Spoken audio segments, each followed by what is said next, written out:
Abantu bagera kuri bane bagwiriwe n'ibuye ubwo bari bari mu butayu barimo bari gusenga, bose baza guhita bahasiga ubuzima.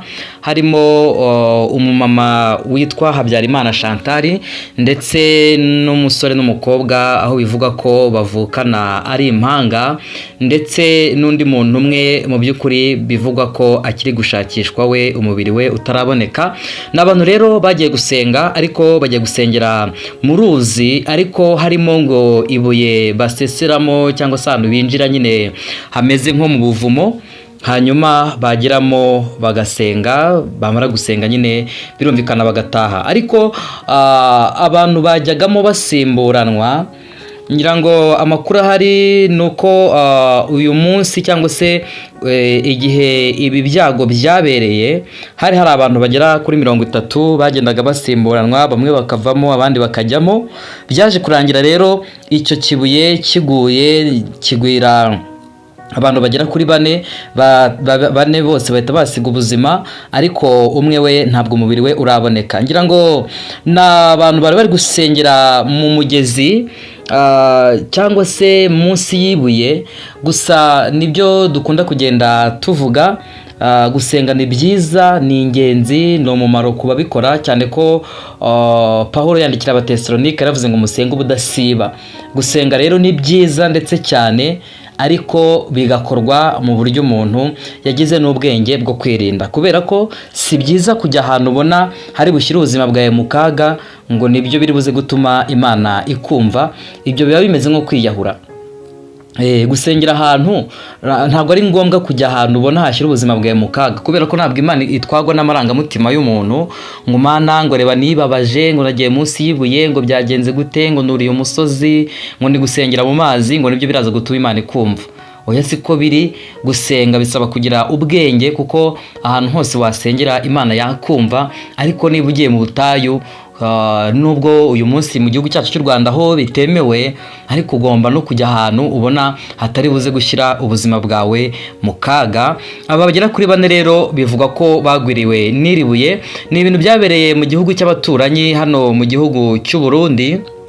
Ngira ngo Abarundi murabizi ko ari igihugu cy'abaturanyi tugenderana, nubwo muri iyi minsi bitameze neza, ariko ibyo ni ibintu bizarangira, hanyuma kugenderana bikongera bikaba neza cyane. Gusa Abarundi murabizi iyo tuvuze barumva, nabo baravuga tukumva, kubera ko ururimi bavuga n'urwo tuvuga rujya kumera kimwe. Rero ngira ngo hari n'Abarundi badukurikirana mu biganiro byacu tugenda dukora, ndabizi ko bagenda batwereka ko badukurikirana. Rero iyi nkuru, ibi byago niho byabereye mu mugezi witwa Kanyosha, niho ibi byago byabereye ubwo abantu bari bagiye gusenga.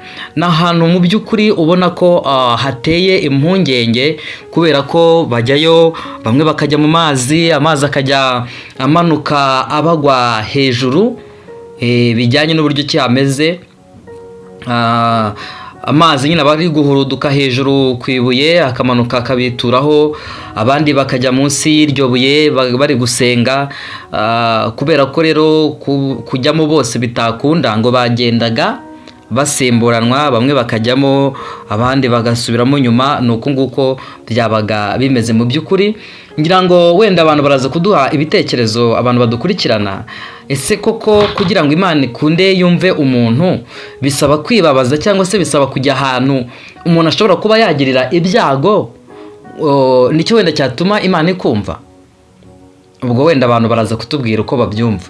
Kujya mu butayu byo nta kintu kirenze ndibuze kubivugaho, kubera ko biterwa n'imyemerere y'umuntu. Yesu nawe iyo yabaga ashoje kuganira n'abigishwa, kuvuga ubutumwa no gukiza abarwayi, kuzura abapfuye, ngo yagiraga gutya akajya mu gashyamba akajya gusenga.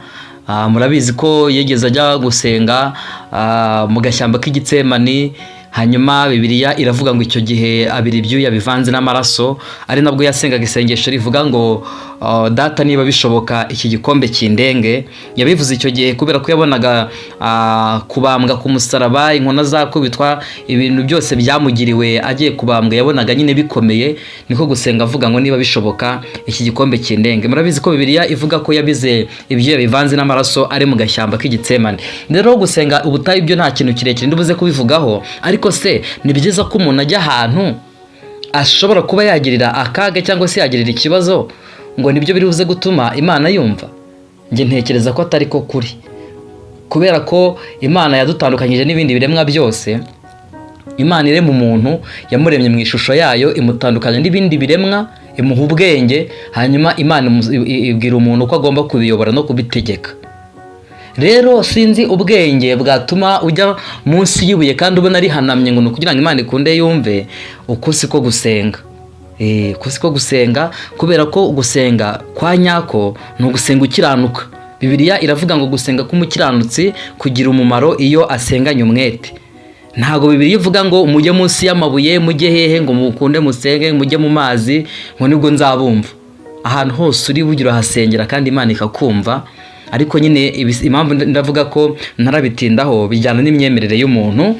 Rero uyu musore muramubona ndetse n'uyu mukobwa, biravuga ko bari impanga mu by'ukuri, bombi bagwiriwe n'iryo buye cyangwa se naho hantu bari gusengera. Navuga ko ari ibuye ngo ryabakundukiyeho, bisa nkaho byaridutse ari ibibuye byinshi bibagwaho. Kugeza n'uyu munsi umwe ntago baramubona, ngo baracyari gushakisha umubiri we.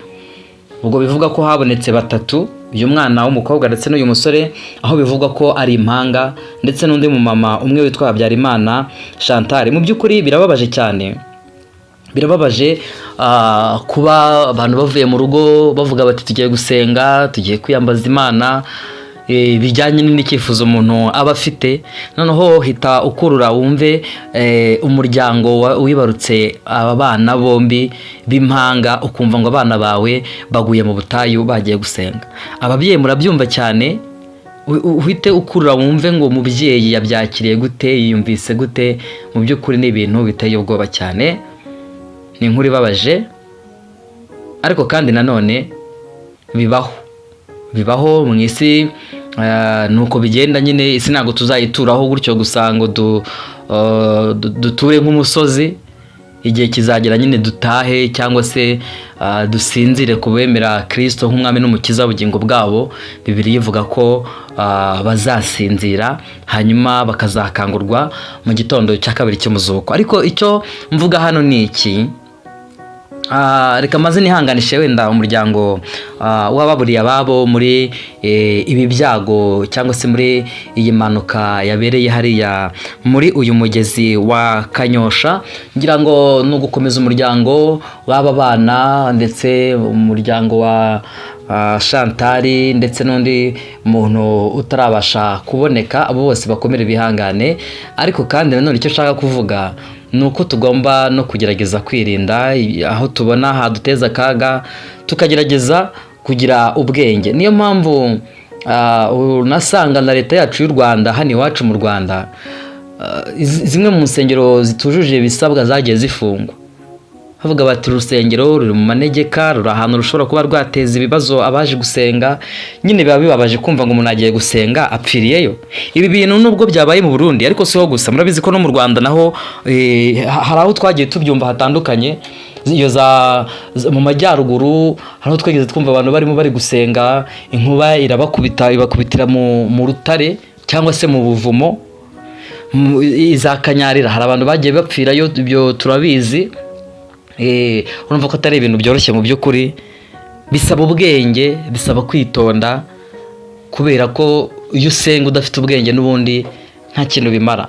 Erega gusenga ni kwizera burya, kuko ibyo aho wasengera hose, uko wasenga kose udafite kwizera, nta kintu kibasha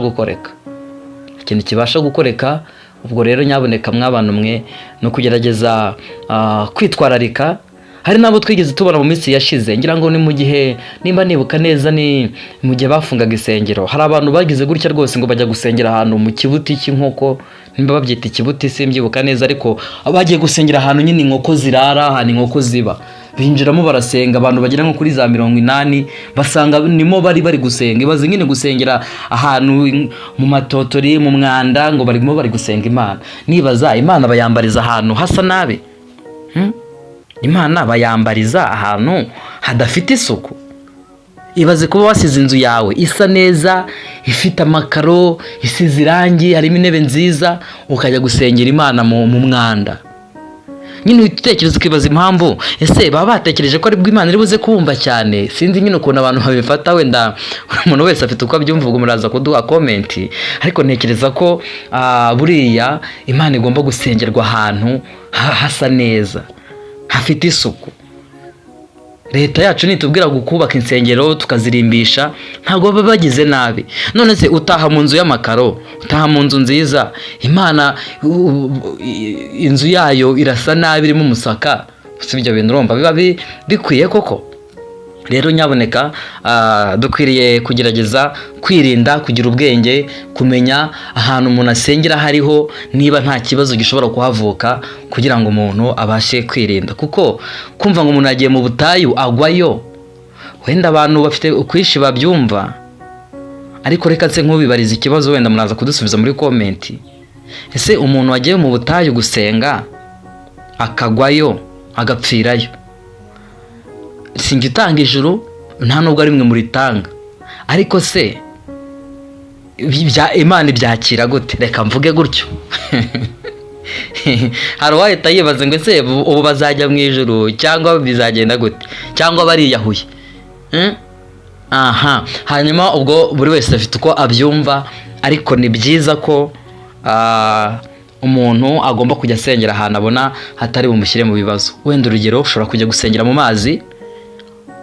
amazi wenda akaba menshi, akaba yagutwara. Ndabyibuka hari ahantu hamwe umuntu yagiye mu mazi ari gusenga.